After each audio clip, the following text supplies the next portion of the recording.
Friends, I'd like to call us all back to our meeting.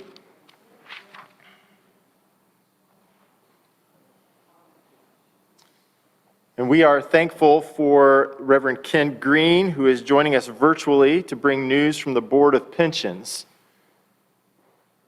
I understand, there he is, Ken Green. Thank you. Moderator, thank you so much. I want to make sure I'm able to share a screen, and I will do so in a second. Let me just take a moment to offer greetings from the board, one of the 6 agencies of the church, along with PMA and OGA and the foundation and some others. We're part of the church structure, and we serve those who serve the church. Grateful to be able to see you. Wish I could be with you.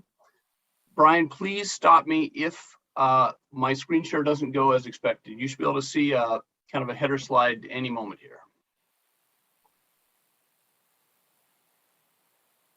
Brian, can you see that?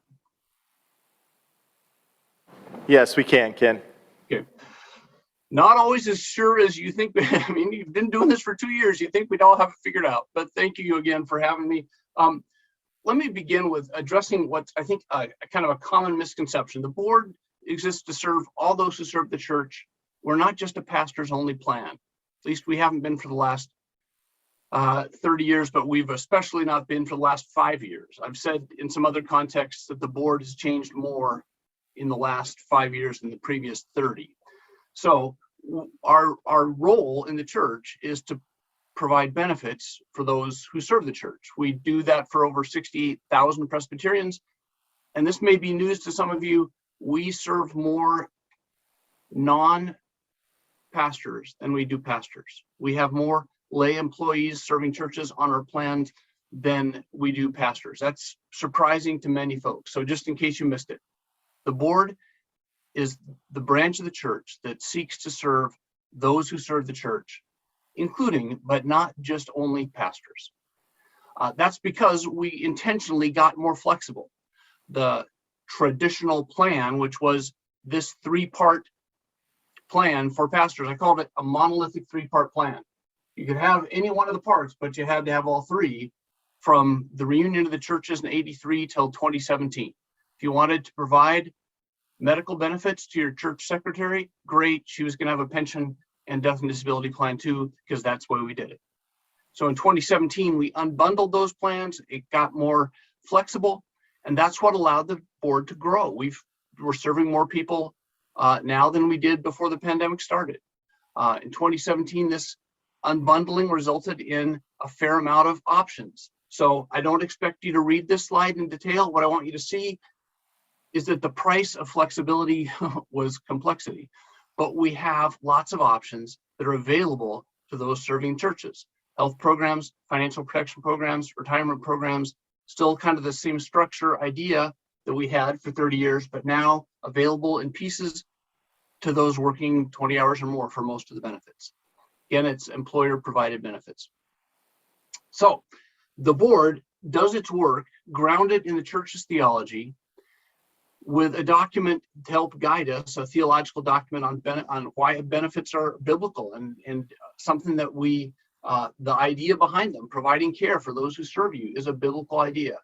And shalom is what the board seeks for those whom God has called to serve the church. So that's the board. What's going on now? The new things coming, and I want to talk to you about how the board has broadened access to all of our assistance programs. And we're not going to get into the details of eligibility, but I want you to be aware of the increase in both eligibility and amounts for assistance. I want to tell you about care navigations, kind of the newest thing the board is doing to help those of us who are covered with board's medical plan. And then I want to talk about COVID updates because that's kind of relevant and current and changing quickly. All right, so the benefits of assistance are not something that the churches pay for with dues for their pastors or their employees. The assistance program is funded solely by gifts. Initially just the Christmas joy offering, but now gifts and bequests as well. And all of that money goes to those in need. It's 100% transfer. Gifts to the assistance program go to those who are in need. We gave away more than $9 million in 2020 with 1,300 grants being provided. In 2022, there are 9 types of grants.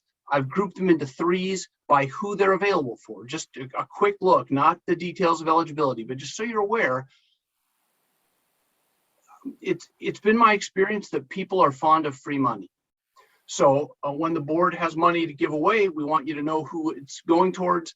The first group are anyone serving a church as an employee that gets a benefit provided, either pension or medical. That's one of the expansions of access. Used to be you had to be on the board's medical plan. Used to be you have to be, for many of the assistance programs, you had to be a pastor. Not anymore. Well, these are all available to those in church employment who are either on the pension or the medical. Adoption assistance has increased. Doesn't cover the whole cost, but it helps, takes a dent out of some of the fees. Transition to college. Those of you who have high school kids heading to college, it's not going to pay tuition, but it might help books in the transition the first year. It doesn't hurt. Emergency assistance grants. $5,000, usually shared with the presbytery. If you have the misfortune to need 2 of them, that's possible in a year. I mean, it could be $10,000 coming to you as assistance in the course of a year. You don't want to sign up for that, but it could be necessary, and we want to make those available. In some instances, natural disasters, even employees who are part of a church but not part of the benefits plan. Let's say you've got a church that has a pastor on the plan, no one else, and there's a tornado and a tree falls through your sexton's roof. There could be assistance funds available for that person, even though at a 10-hour-a-week sexton position, he may not have any benefits through the church. But if your pastor's in the plan, that person might be eligible for emergency assistance as well. Okay, so assistance for church employees, assistance for pastors. If you missed out on the Healthy Pastors, Healthy Congregations, Lilly-funded initiative we did for the last few years, don't despair. There is still minister educational debt assistance money available. There's still ministers debt assistance available. There's sabbatical support. And of course, if you can get the Lilly grant and you're a pastor, bless you, that's what you want to do. We're not as well funded as Lilly, but we do want to help if your pastor needs a sabbatical. All right, so church employees, pastors, and retired church employees. The board provides housing and income supplements for those in need. Those vary by need, and we gave away about $3.5 million in income supplements in 2020, about $1.5 million in housing supplements. People who gave their life serving the church and are living near the poverty level, and the board, not through dues, just gifts, funds the assistance program. These people can live with dignity. This new one, retiree medical grants, some of you who are chronologically gifted have noticed that it's harder to get dental coverage in retirement or hearing aids funded. The board has grants, $2,500 per person for those as well. All right, so that was about assistance funds. Now I want to talk, and I'm going to use a blank slide for a minute and then I'll give you some detail. I want you to do a little mental exercise with me.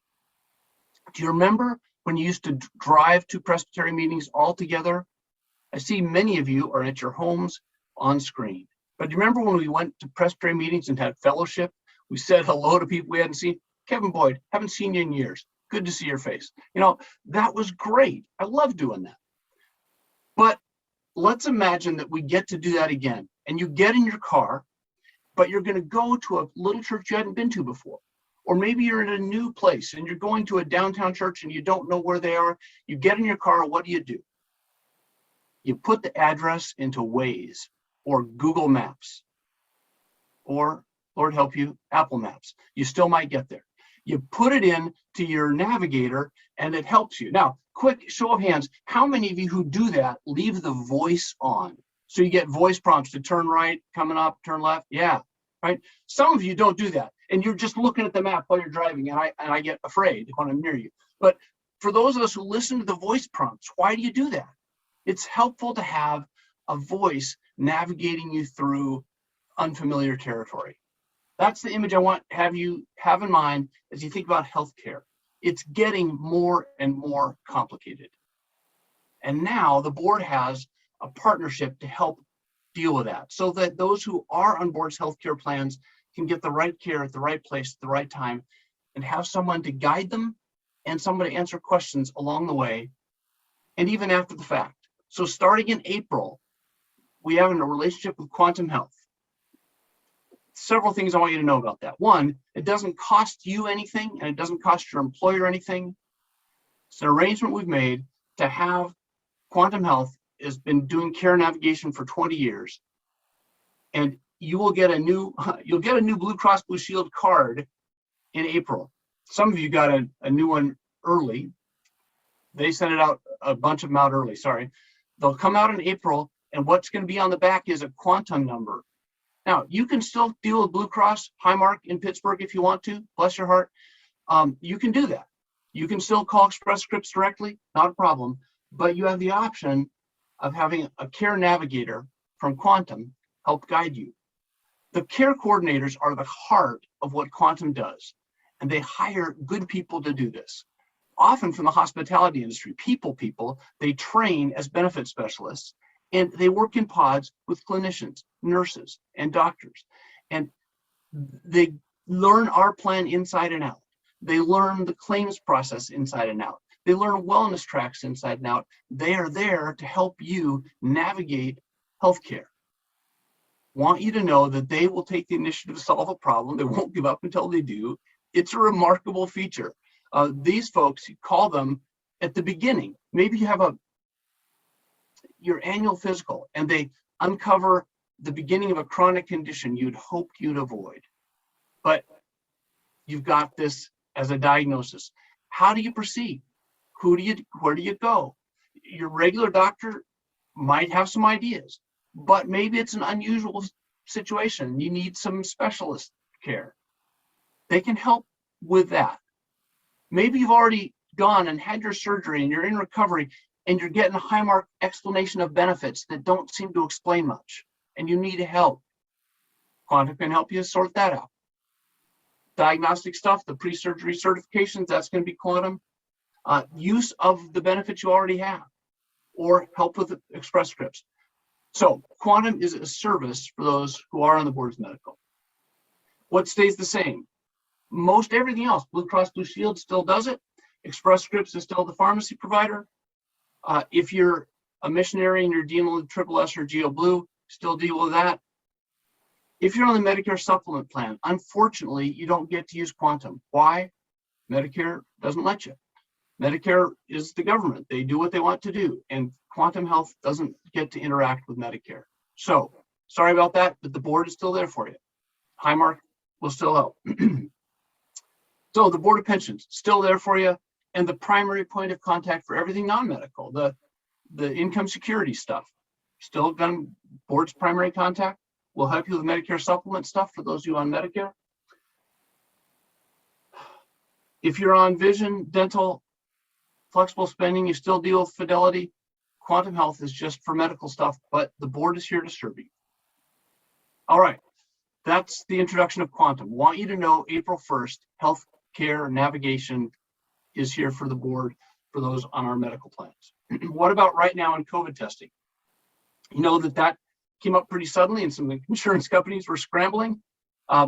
As of February 1st, Express Scripts will process over-the-counter tests. So if you are on the board's medical plan, take your Express Scripts card to the pharmacy, no copay for over-the-counter testing. If you're on Medicare Supplement, that will work that way as well, but not yet. Express Scripts hasn't got it sorted out completely with Medicare. So if you've purchased any over-the-counter tests since the middle of January, save your receipts, they can be reimbursed. How many? Up to 8 per person, per month. And there's free test kits available through the government. All right, so COVID testing. Hospitalization, COVID, and teledoc. Couple things to note are changing back to normal. During COVID, we had suspended some of the co-payment process for COVID hospitalizations. That's going back to normal this year. So the normal 80-20 medical support continues. Teledoc, we waived copays through the height of the pandemic. Now it's back to normal, $10 copays for PPO and EPO. If you're on the high deductible plan, it's a $20 copay after your deductible. Want you to be aware that telemedicine is part of the board's health plans.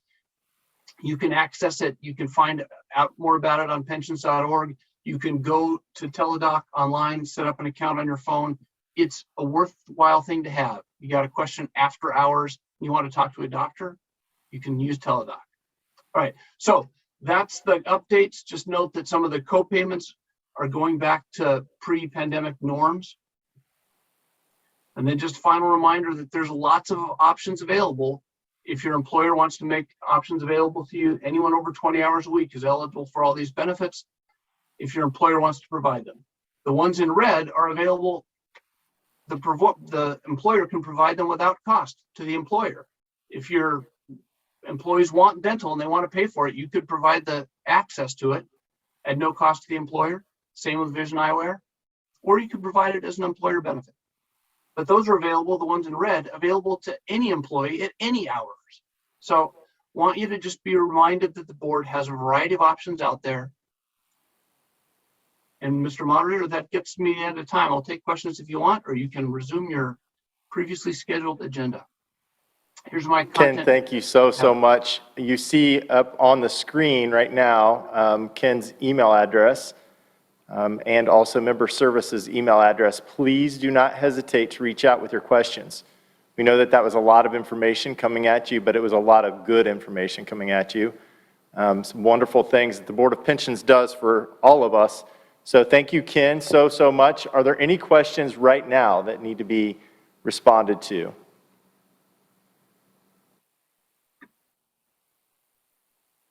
For your time and for your service and for this presentation. It was incredibly helpful for me, I know that, and informative, and we are thankful for your work at the Board of Pensions. Thank you.